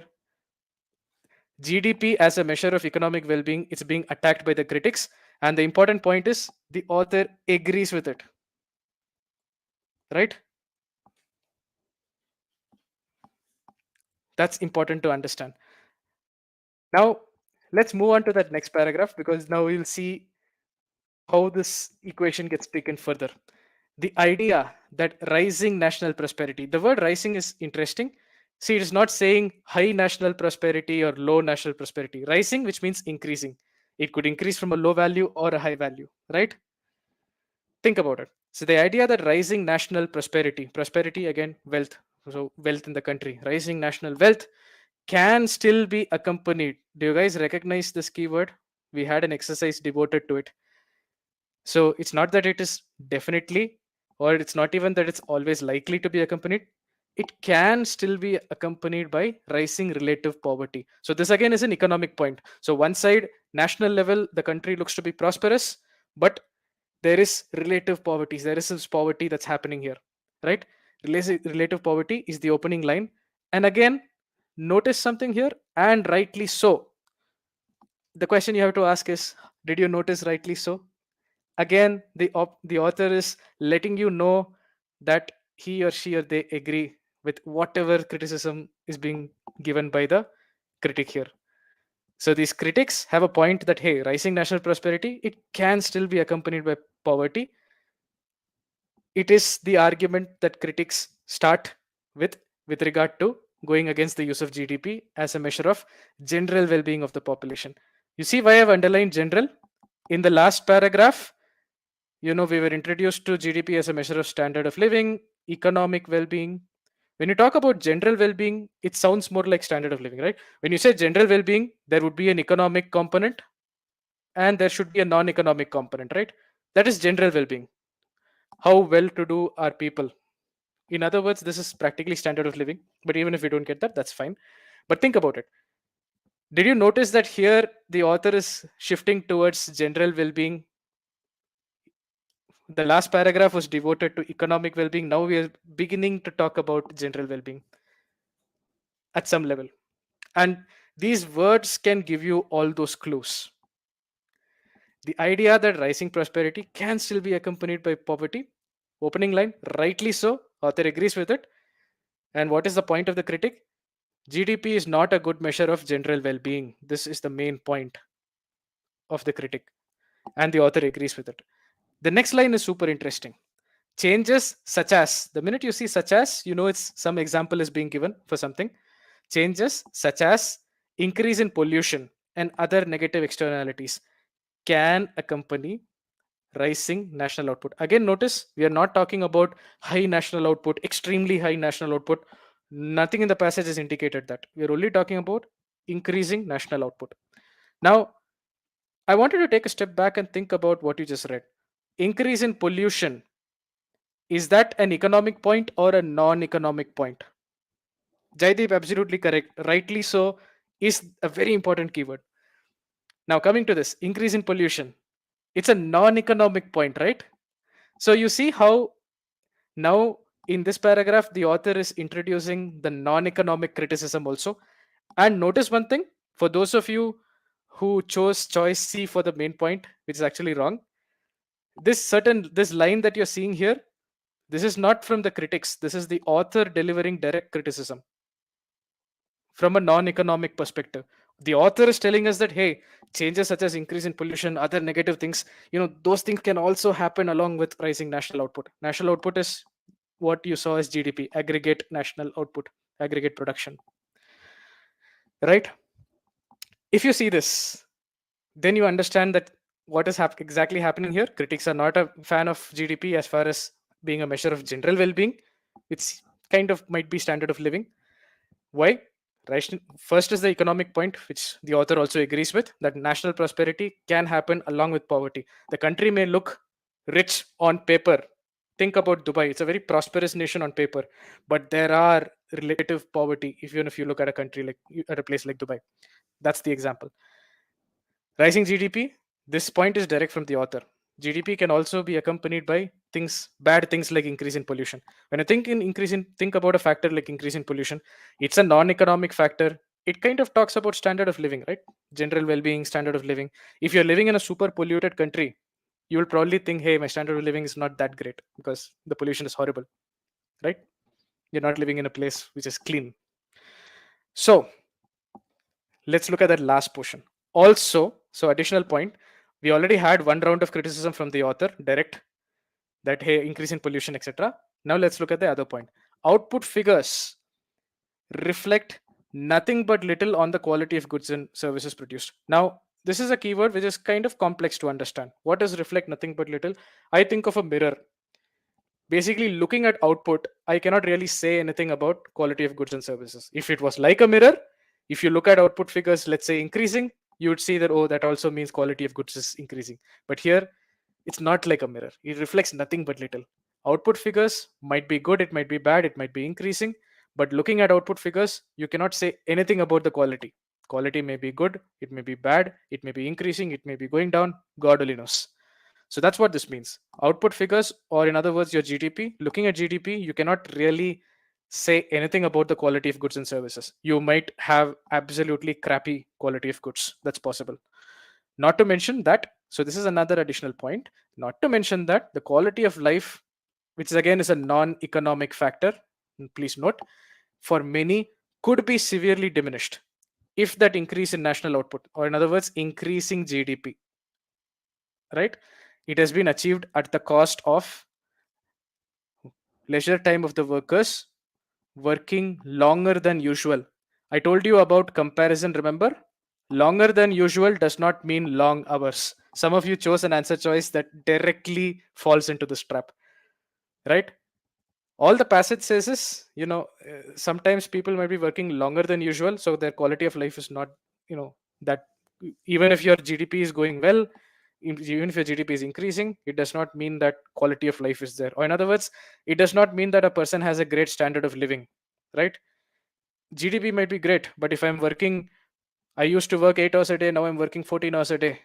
What does it mean? I still don't have a good standard of living. Do you guys see that? So, also, this is what essentially we understood. Rising GDP numbers, it does not really tell us anything about quality, which means quality can be bad. Also, quality of life may be negatively impacted. Let's see, why do I use the word may? Because it's could be. The keyword tells me that. So if GDP increase at the expense of these other things, right? I'm working too long, longer than usual. That's a problem. And again, do you notice that this particular sentence that you see here, it's not the critic's view, it is the author's view. So is that clear? Very quickly, do you guys see what's happening in this particular passage? I just want to very quickly summarize what we learned in this passage. In the first paragraph, firstly, the author gave us the definition of GDP. Then the author told us what GDP is used for. Two uses came out. It's used as a measure of standard of living, that's one. And in turn, as a result of being able to measure standard of living, it's used as a measure of economic well-being. That's point one, point two. Now, then the author introduced a few critics, and these critics had a certain perspective, and we understood GDP is not really a good measure as far as the economic stuff is concerned. You talked about uneven income distribution, you talked about economic deprivation, you talked about unemployment black spots, which again translates to money, economic well-being. It's not a good measure. So this point was being directly attacked. The core point was the author agreed with that. So it's also the author's view. In the second paragraph, already we have destroyed the economic well-being point. Now we are destroying the overall picture also. Forget economic, even at an overall level, economic, non-economic, in other words, standard of living, general well-being. If you think about that also, GDP is not good. The author agrees with the critics. Then the author adds all those non-economic points. Quality of life is being impacted, increase in pollution, all those came from the author. So if I had to actually think about what the author has achieved in this passage, it is criticism of GDP as an overall measure of standard of living, you can say, measure of general well-being, you can say. But the key point is not just economic and non-economic points, and it's not just the author presenting the critic's view. You can see direct criticism also, right? Is this clear? A little bit of clarity is coming through about this passage. And do you observe how by focusing on some words which gave a certain meaning, you're able to unlock so many things? Justly was an important word, and rightly so was an important word. Can still be accompanied was a super important word. Very quickly, can I hear from you? If a little bit of clarity is coming through, can I move on? Let's do the questions as well.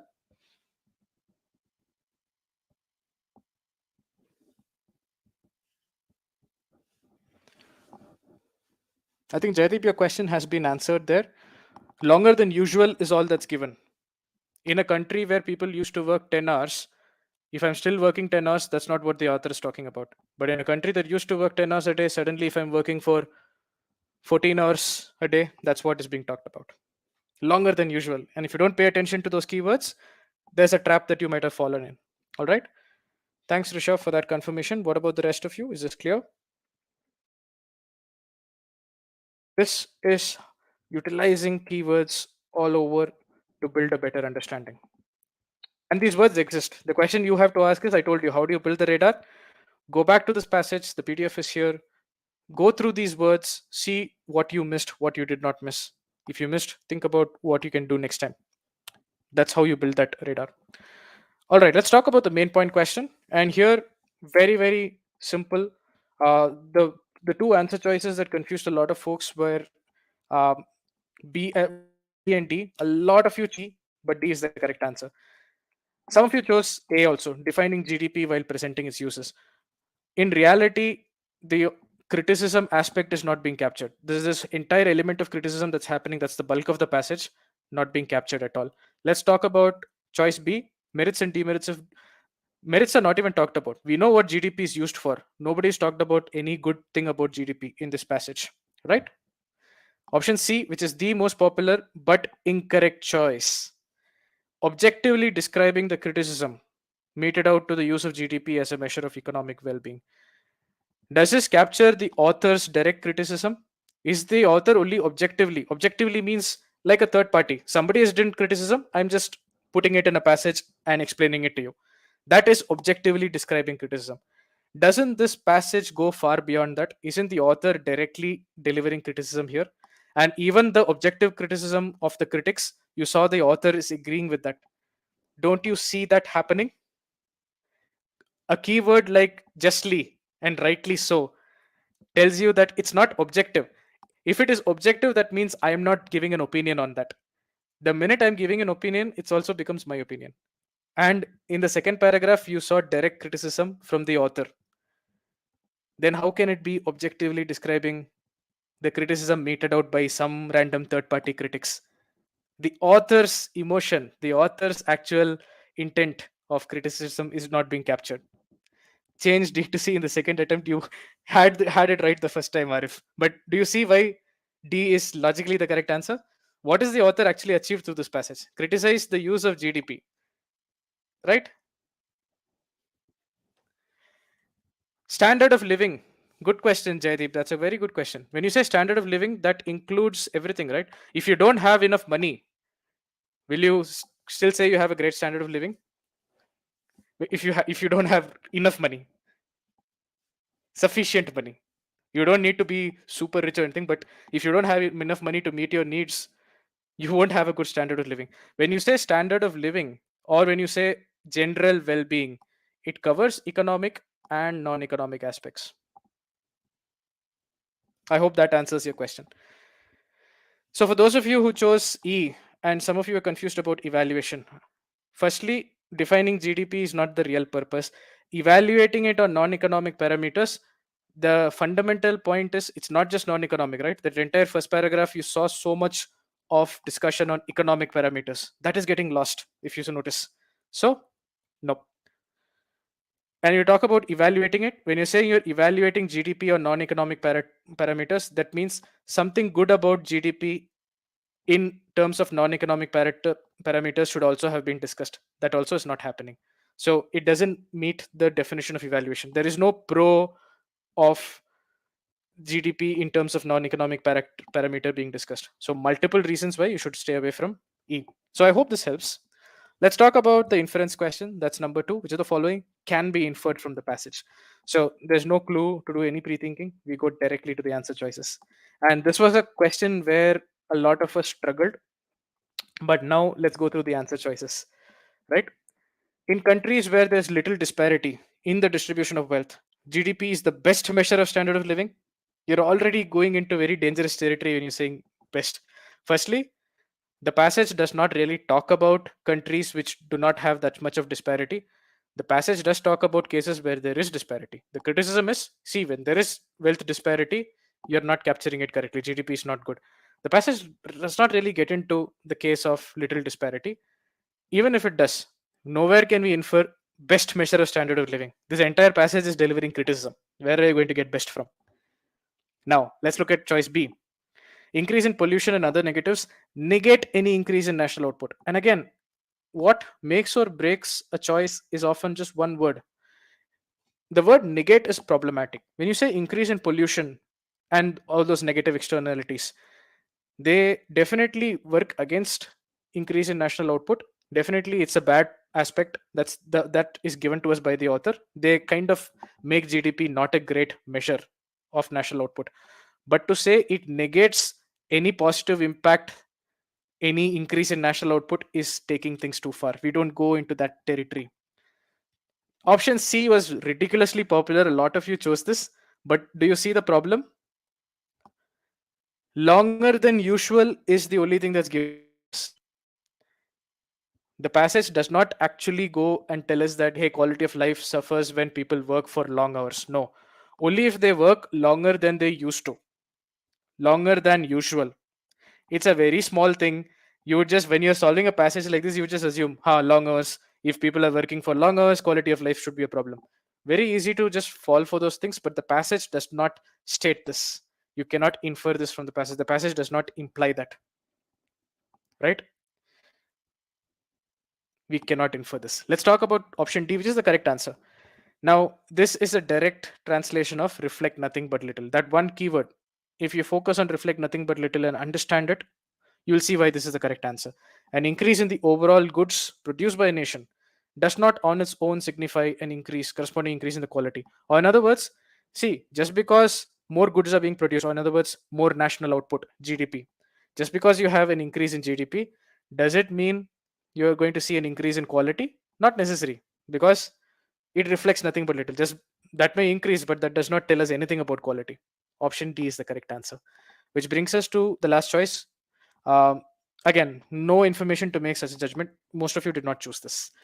Let's go to the detailed question. Which of the following is mentioned in the passage? I remember in the start of the session, one of you did tell that detail is a problem. So we are looking for something that's kind of given to us in the passage. And again, it's tricky, but it's only tricky if you're not paying attention to the keywords. Now, remember in the passage, you had this keyword which says intern. Where was that exactly? Now look at this choice E, which is actually the correct answer. The use of GDP as a measure of standard living is linked to measuring the economic health, or in other words, economic well-being of the population. So somewhere you're measuring the standard of living, and that measurement is as a consequence of that, or in turn, that is being used somehow to measure the economic health. In other words, economic well-being of the population. So the word linked is perfectly fair because there is a chain. Somebody is measuring standard of living. It's used, GDP is used as a measure of standard of living. This in turn leads to measuring economic well-being of the population. So there is this link that exists, which is what option E is actually telling you in a very simple way, right? Let's look at the other choices. Unemployment, black spots, and social deprivation are two of the biggest threats. Firstly, we are not even told if they are threats to the economy. We are not mentioned. There's nothing in the passage to assume that they are threats. Second, can you just say biggest threats? On what basis will you say biggest? Right? Let's talk about option B. Increase in national prosperity is most likely accompanied. Do you see the same trap that we had at the exercise? Most likely means usually, probably, high chance. But what we had in the passage was it can be accompanied, which is purely possibility. So it's the same exercise that I gave you in initially, which is being tested in this passage. In fact, most likely accompanied, we don't know that. All we know is it can be accompanied, which is just possibility. How can you infer probability, high probability? Option C, even when there's an equal distribution of wealth, GDP fails as a measure of income. Again, we are not getting, nobody has told us anything about equal distribution of wealth, right?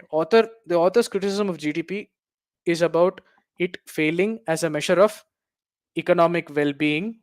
It fails as a measure of standard of living, general well-being. You can say all that. Firstly, nowhere in the passage are we talking about GDP as a measure of income. I mean, some of you chose choice C. You have to ask the question: in the passage, are we even talking about GDP as a measure of income? That's the first question you ask yourself. Then you ask the question: is the passage really talking about a situation of equal distribution? Are we given that we know that when wealth is not distributed equally, GDP fails as a measure of economic well-being? Great. But does GDP fail when equal distribution happens? The passage does not go there. We don't know for a fact, right? Does it fail as a measure of income? Is it even a measure of income? We don't get into that. Let's look at choice D.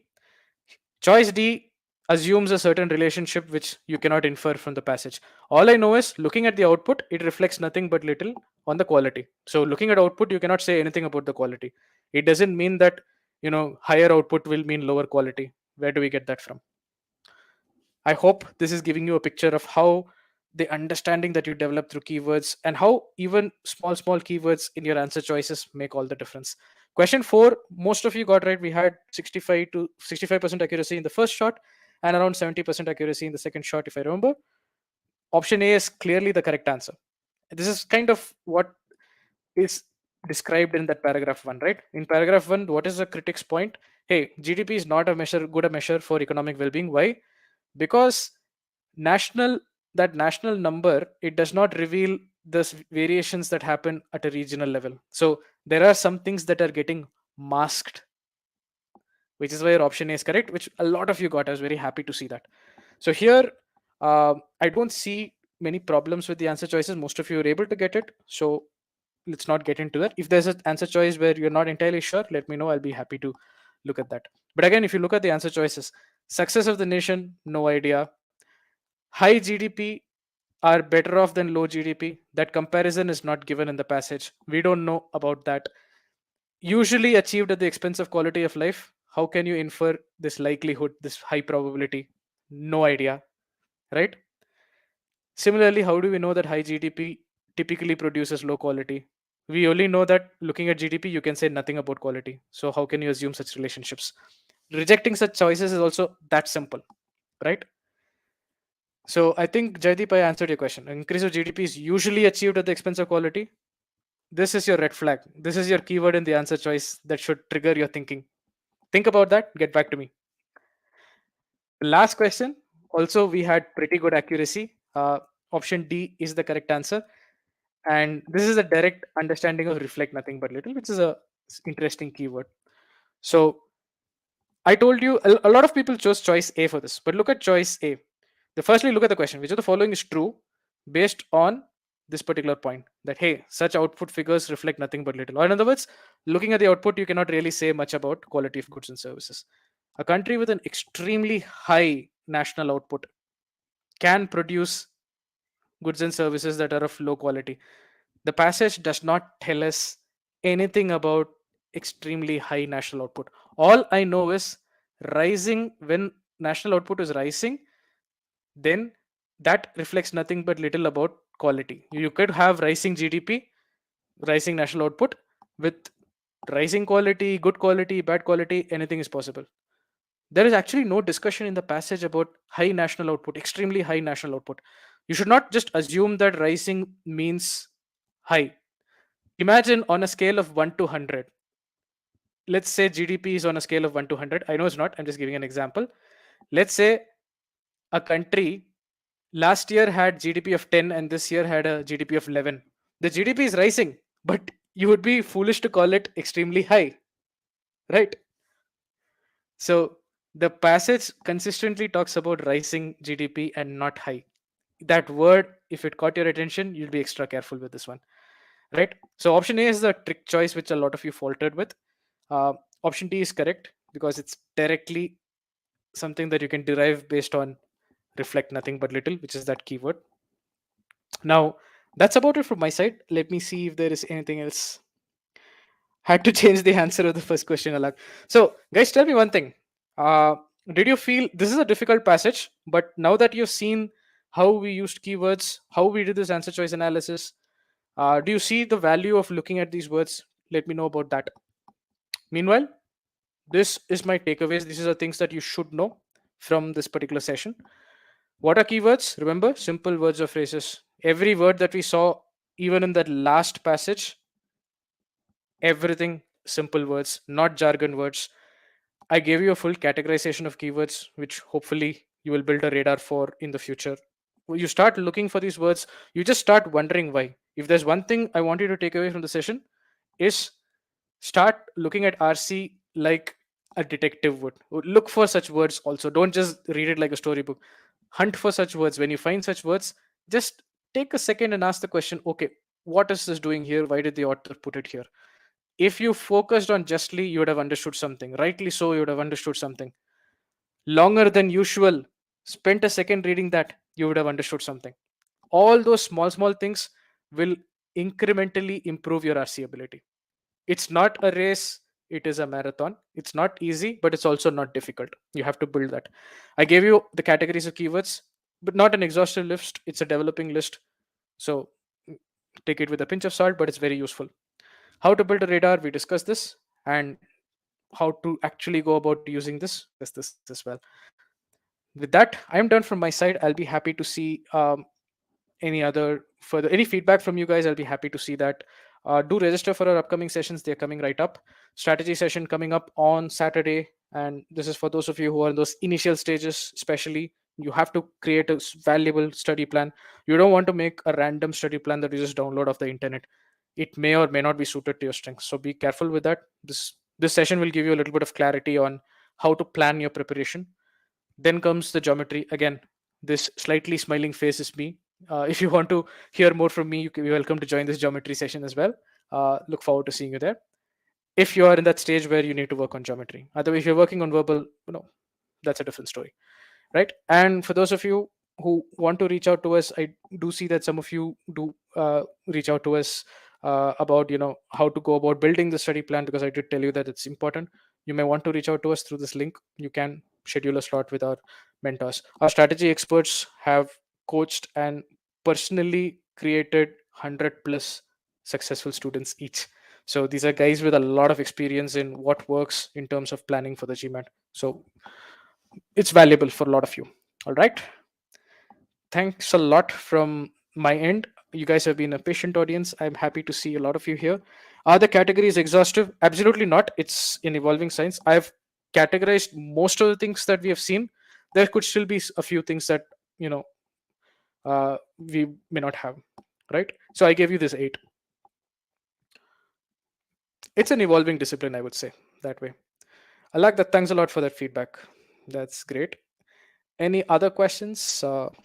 Thanks a lot, guys. I see some questions coming in. Valuable lesson. Thanks a lot, Arif, for that. Jaydeep, I hope I answered your questions. If there's some question that's still remaining, you can always reach out to us. Even if you reach out to us at support@egmat.com, we will be able to answer your questions. Right? Let's also, let's, Rishabh brought that up. Let's share the session PDF as well. That's useful.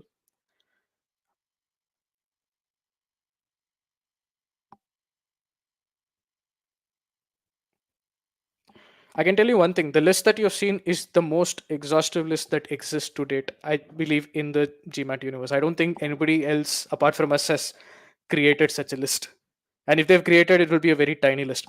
For a lot of people, an understanding of keywords is more about just those transition words like however, because, and all those kinds of things. We have gone above and beyond that in creating this list for you.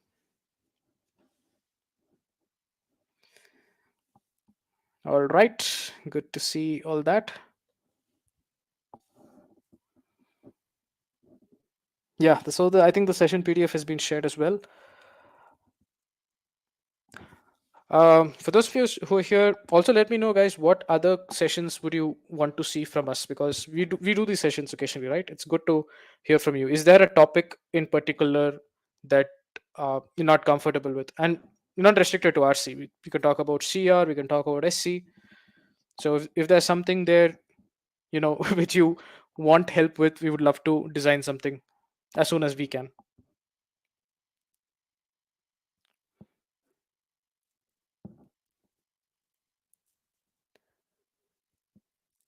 All right. Let us know, and you can also reach out to us through support@egmat. Even with session suggestions, we'd be happy to take those on, because we design these sessions specifically for you, and we hope that it gives you a certain level of value. All right.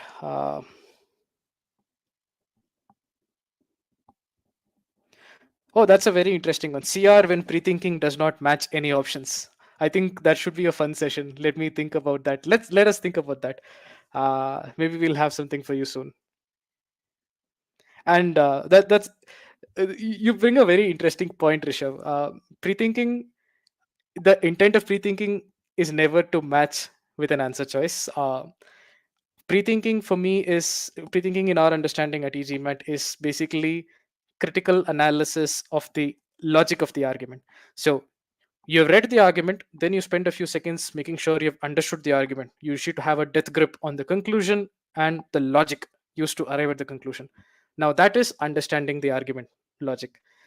Pre-thinking is spending a few seconds analyzing that logic, figuring out where the logic breaks down so that you can find your assumptions.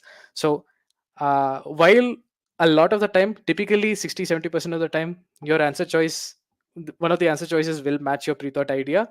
That's really not the objective, but it's an interesting thought. Maybe we could design a session that's very creative that way.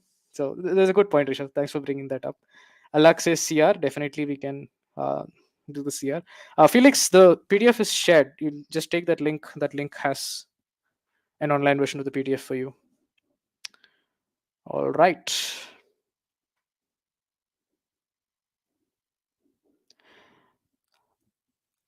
How one para connects with another para, such as para 3, main idea, how to connect.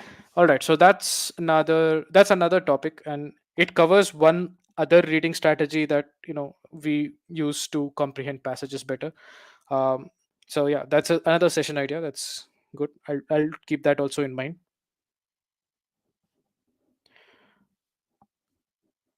What is a good IR score? I believe IR is scored out of 8. Anything 5 or above is good enough. You don't necessarily have to get full marks. If you get 5 out of 8, that's more than enough. So I do see quite a bit of demand for CR. Rishabh has also pointed out CR. Alak has pointed out CR. Nishant is also pointing out CR. So guys, great. I take that feedback. I might see you pretty soon with something for CR. All right. I believe that's it. I don't see any further questions coming in. I think I've handled everything. All right. You guys have been a fantastic audience. I hope you learned something useful today. I look forward to seeing you the next time. Thank you. All the best.